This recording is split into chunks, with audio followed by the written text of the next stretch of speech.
সূচনা বলে যে আপনার মধ্যে একটা রহস্য কাজ করে। কোনো রহস্য না, একটা রহস্যের অভিনয় করি।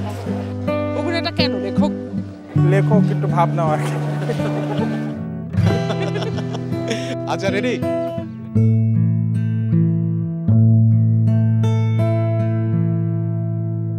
তর্কসজ্জার মৃত্যু, অসুখ, সন্ধ্যাকালীন ট্রেনে গোপন যাতায়াত, প্রথম গল্পের বই তাই খুব কাছের, আড়ি মাতানো, আমার ক্যাম্পাস, নির্জনতার জ্যামিতিক বিষণ্ণতা, অঙ্কে আমি ভীষণ কাঁচা, সাইনাইড ফুল, মৃত্যু, দিকশূন্যপুর, একাকিত্ব।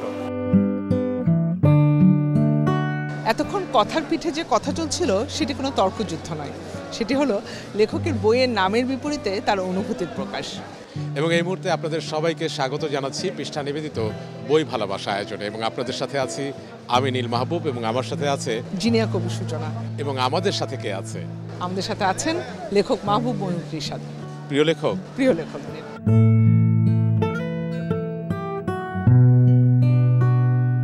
বইয়ের সাথে ভালোবাসা কবে থেকে শুরু আসলে জীবনে? বইয়ের সাথে ভালোবাসা কবে থেকে শুরু যদি বলতে হয় তাহলে বলতে হবে একদম ছোটবেলা থেকে আসলে। কারণ আমার মনে হয় যে ছোটবেলা থেকে বইয়ের প্রতি ভালোবাসা শুরু না হলে এখন এই সময় এই যুগে এসে বইয়ের সাথে থাকা খুব কঠিন একটা ব্যাপার হতো।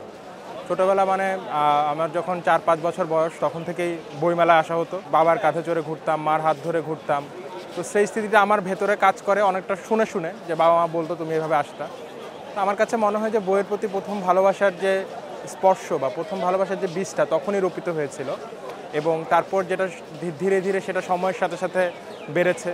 বই পড়া শুরু করার পর সেই ভালোবাসা আরও বেড়েছে, নিজে লেখালেখি শুরু করার পর তো এখন এটা একটা জীবনের অংশ। আচ্ছা, বই পড়তে পড়তেই কি বই লিখতে চাওয়া? অবশ্যই, হ্যাঁ, তাই তো। মানে এটা তো একদম মানে ধ্রুব সত্য যে না পড়লে তো আসলে লেখক হওয়া যায় না। যেহেতু ছোটো থেকে বই পড়তাম, এবং আরেকটা ব্যাপার ছিল যে ছোটোবেলায় বইমেলা আসতে যখন দেখতাম যে লেখকদের একটা এখনকার থেকে তখনকার লেখকরা একটা স্টার ভাইব ছিল, একটা স্টার হিসাবে গণ্য হতেন। তো সেটাও হয়তো বা কোনোভাবে ছোটোবেলার মনকে প্রভাবিত করেছিল, যে দেখতাম অটোগ্রাফ দিচ্ছেন, মানুষজন লাইন ধরে আছে, সেই জিনিসগুলোও হয়তো বা অবচেতনে কাজ করেছিল। কিন্তু যখন পড়া শুরু করলাম তখন আমার কাছে মনে হলো যে আমিও আমার গল্পগুলো বলতে চাই, আমার মতো করে বলতে চাই, এবং সেটা আস্তে আস্তে ধীরে ধীরে ডালপলা গজিয়েছে আর কি। প্রথম লেখা বই কত সালে আসে এবং প্রকাশিত হয়, এবং নাম কি ছিল? আচ্ছা, এইটা একটা ইন্টারেস্টিং ঘটনা এই অর্থে যে আমার প্রথম লেখা বইটা হচ্ছে 2008 সালে। এটা একটা কিশোর প্রেমের উপন্যাস ছিল। তো বইটার নাম ছিল আকাশ ভরা নীলকষ্ট। তবে মজার ব্যাপার হচ্ছে যে আমি এখন বইটা আউট অফ প্রিন্ট আজকে অনেক দিন, 6-7 বছর হবে আউট অফ প্রিন্ট, এবং বইটার কথা আমি কোথাও বলিও না আসলে। কারণ ওই সময় আমার বয়স ছিল 18 কি 19 বছর, এবং হচ্ছে যে উপন্যাসটা আমি লিখেছিলাম সেটা আমি এখন তাকিয়ে বুঝি যে আসলে ওই ধরনের লেখা আমি আর লিখতে চাই না। কিন্তু তখনকার মুহূর্তে আসলে মনে হচ্ছিল যে ওটাই হয়তো বা আমার লেখা আর কি। এ পর্যন্ত পাঠকের হাতে ভালোবেসে আপনার এই যে ভালোবাসার যে লেখালেখি, কতগুলো বই তুলে দিয়েছেন? এবার দুটো সহ আমার মোট বইয়ের সংখ্যা 11টি। এই যে বইয়ের নামগুলো আসলে যখন শিরোনাম যখন চিন্তা করেন, কি চিন্তা খেলা করে আপনার মাথায়? আমি চেষ্টা করতাম যে সবসময় ভিন্ন ভিন্ন নাম খুঁজতে, এবং কবিতা পড়ার অভ্যাস বলতে আমার যে খুব বেশি কবিতা পড়ার অভ্যাস ছিল তাও না, জীবনানন্দ দাশের খুব কঠিন ভক্ত, তো সেটা একটা প্রভাবিত করতো। যদিও নামের মধ্যে জীবনানন্দের গন্ধ নেই, আমি নিজের মতো করেই নাম দিতে পছন্দ করি।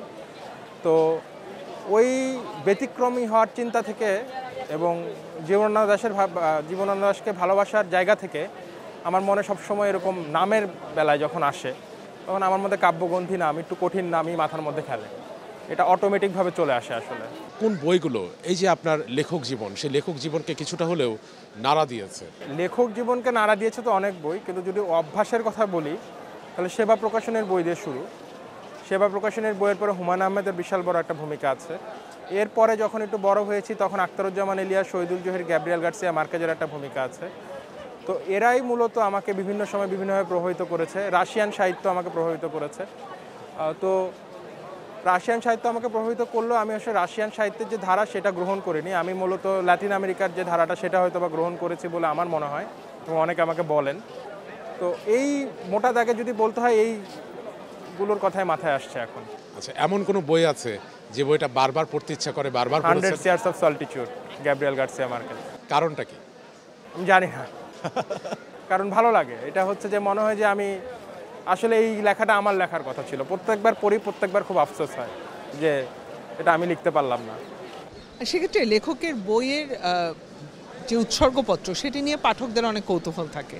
আপনি উৎসর্গ করার ক্ষেত্রে কোন বিষয়গুলোকে চিন্তা করে উৎসর্গ করেন? উৎসর্গপত্র চিন্তা করি আসলে কাছের মানুষদের উৎসর্গ করি, ওভাবে যে খুব গভীর চিন্তা করে উৎসর্গ করি তা না। আমার প্রথম বইটা বাবা মাকে উৎসর্গ করেছিলাম, তো ওইটাই আমার সবচেয়ে পছন্দের উৎসর্গ হিসাবে আছে। প্রিয় লেখকের সাথে সময় কাটাবার একটা সুযোগ যদি আসলে আপনাকে দেওয়া হয়, কোন প্রিয় লেখক যার সাথে আপনি আসলে? মার্কেজের সাথেই থাকতে চাবো, সময় কাটাতে চাবো আর কি।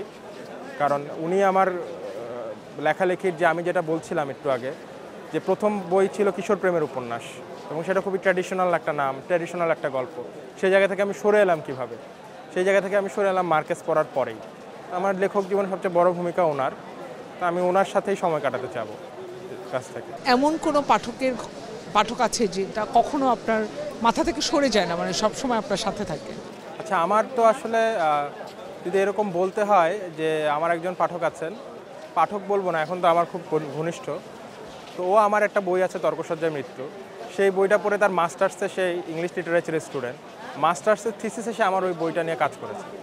এই ধরনের পাঠক মনে হয় না আমার আর কেউ আছে। এবং আমার যখনই মনে হয় যে মানে বই অটোগ্রাফ দিই, তার কথা আমার মনে হয় যে আমার এরকম একজন পাগল পাঠক আছেন আর কি।